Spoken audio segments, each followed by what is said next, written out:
Internet সেবা বন্ধ থাকায় চরম বিড়ম্বনায় পড়েছেন রাজধানী বিদ্যুৎ ও গ্যাসের ডিজিটাল মিটার ব্যবহারকারী গ্রাহকরা। আগাম কোনো সতর্কতা না দিয়ে এভাবে ইন্টারনেট সংযোগ বিচ্ছিন্ন করায় অনেকটা অন্ধকারের দিন পার করছেন অনেক রাজধানীবাসী।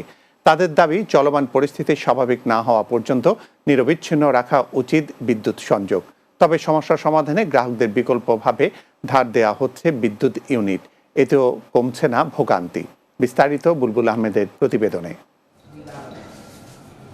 আধুনিক বিশ্বের সাথে তাল মিলিয়ে যখন সবকিছু ডিজিটালভাবে চলছে, তখন থেমে নেই বিদ্যুৎ ও গ্যাসের মিটার। রাজধানীসহ দেশের অনেক জায়গায় এরই মধ্যে ডিজিটাল করা হয়েছে বিদ্যুৎ ও গ্যাসের বিল পরিশোধ পদ্ধতি।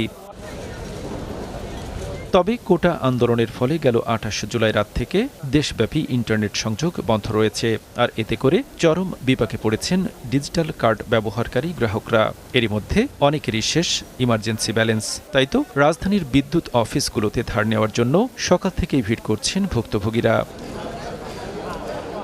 ঘণ্টার পর ঘণ্টা লাইনে দাঁড়িয়ে থেকে বিদ্যুৎ ইউনিট নিতে আসা গ্রাহকরা ক্ষোভ জানান চলমান পরিস্থিতিতে বিদ্যুৎ বন্ধ করাই।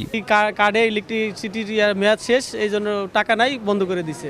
যার কারণে আমার 2টা বাচ্চা অসুস্থ, তারপর আমার আজকে বাধ্য হয়ে এখন নামাজ পড়ে আইসা দাঁড়ায় আছি কার্ড ঢুকানোর জন্য, টাকা ঢুকানোর জন্য।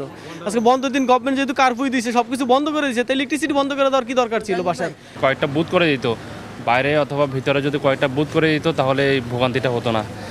আপনার এখান থেকে মোহাম্মদপুরের বাস স্ট্যান্ডের এই পাশে মকবুল কলেজ হতে আপনার বাঁশবাড়ি রোড হতে আজম রোড সব এখানে আসতেছে, যার কারণে এই লাইনটা এখনো দীর্ঘায়িত হচ্ছে, মানুষের ভোগান্তিটা বেড়ে যাচ্ছে।